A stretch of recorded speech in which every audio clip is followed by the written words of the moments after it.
ഇടുക്കി ജില്ലയിലെ ദീർഘദൂര മേഖലകളിലേക്ക് ജനങ്ങളുടെ ഗതാഗതത്തിനുള്ള ഏക ആശ്രയമായിരുന്നു പല സ്വകാര്യ ബസ്സുകളും. ഇതിൽ തന്നെ പലതും കാര്യമായ സാമ്പത്തിക നേട്ടം ഇല്ലാതിരുന്നിട്ടും കൂടി സർവീസ് നടത്തുന്നവയായിരുന്നു. പിന്നീട് മേഖലകളിലേക്ക് KSRTC ബസ്സുകൾ അനുവദിച്ചെങ്കിലും ഇതിൽ ഭൂരിഭാഗവും സ്വകാര്യ ബസ്സുകളുടെ സമയത്തിന് തൊട്ടുചേർന്നാണ്. ഇതുമൂലം ഇരു ബസ്സുകളിലും സാമ്പത്തിക നഷ്ടം കൂടിയിരുന്നു. എന്നാൽ ഇതിനു പിന്നാലെയാണ് സ്ത്രീകൾക്ക് സൗജന്യ യാത്ര അനുവദിച്ചുകൊണ്ട് പ്രിയദർശിനി പദ്ധതി സർക്കാർ ആവിഷ്കരിച്ചത്. ജില്ലയിൽ ഭൂരിഭാഗം ബസ്സുകളും ഓർഡിനറി ആയതിനാൽ ഇവയിലെല്ലാം സൗജന്യ യാത്ര ലഭ്യമാകും. ഇതോടെ യഥാർത്ഥത്തിൽ തകർന്നത് സ്വകാര്യ ബസ് മേഖലയാണ്. പദ്ധതി ഏറ്റവും കൂടുതൽ ബുദ്ധിമുട്ടേകിയത് അടിമാലി മേഖലയിലെ ബസ്സുകൾക്കാണ്. പല ബസ്സുകളിലും പേരിനു പോലും യാത്രക്കാരില്ല.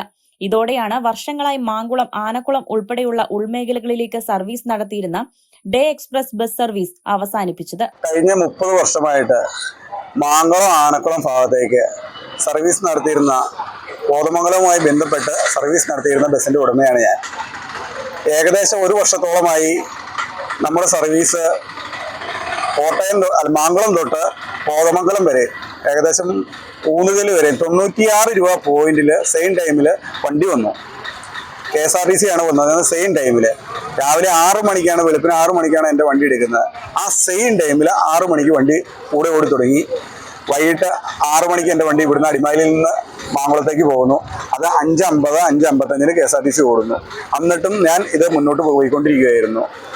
ഇപ്പോൾ ഏകദേശം 15 ദിവസമായി നമ്മുടെ പ്രിയദർശിനി പദ്ധതി തുടങ്ങിയിട്ട്. ആ പദ്ധതി തുടങ്ങിയിട്ട് ഒരു രീതിയിലും നമുക്ക് ഈ സർവീസ് മുന്നോട്ട് കൊണ്ടുപോകാൻ പറ്റാത്ത ഒരു അവസ്ഥയിലാണ് ഇപ്പോൾ പോയിക്കൊണ്ടിരിക്കുന്ന കാര്യങ്ങൾ. ഉടമകളെ കുറ്റം പറയാനാകില്ലെന്നും തങ്ങളുടെ തൊഴിൽ നഷ്ടത്തിന് സർക്കാർ പോംവഴി കാണണമെന്നും തൊഴിലാളികളും ആവശ്യപ്പെടുന്നു. ആനക്കുളം, കോതമംഗലം റൂട്ടിൽ സർവീസ് നടത്തുന്ന ഡേ എക്സ്പ്രസ് ബസ്സിലെ കണ്ടക്ടറാണ് ഞാൻ.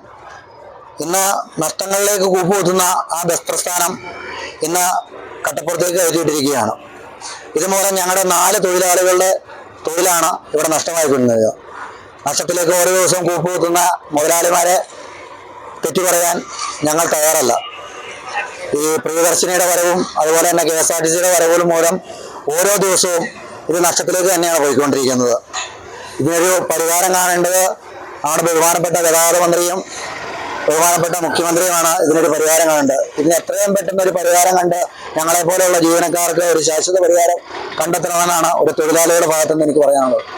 മാങ്കുളം സർവീസിനു പുറമെ മൂന്നാർ, കോതമംഗലം, എറണാകുളം സർവീസുകൾക്കും പ്രിയദർശിനി ബസ് വെല്ലുവിളിയാകുന്നുണ്ട്. സർക്കാരും ഗതാഗത വകുപ്പും സ്വകാര്യ ബസ് മേഖലയെ സഹായിച്ചില്ലെങ്കിൽ കുടുംബങ്ങൾ പട്ടിണിയിലാകും എന്നാണ് ബസ് തൊഴിലാളികളും പറയുന്നത്. നാളുകളായി നഷ്ടം കൂടുകയാണെന്നും അതിനാൽ തന്നെ വരും ദിവസങ്ങളിൽ കൂടുതൽ സർവീസുകൾ അവസാനിപ്പിക്കേണ്ടി വരുമെന്നും ബസ് ഉടമകൾ പറയുന്നു. തങ്ങളുടെ വിഷമത്തിൽ സർക്കാർ ഇടപെടൽ ഉണ്ടാകുമെന്നാണ് ഇവരുടെ പ്രതീക്ഷ. കേരള 1 മലയാളം, ഇടുക്കി.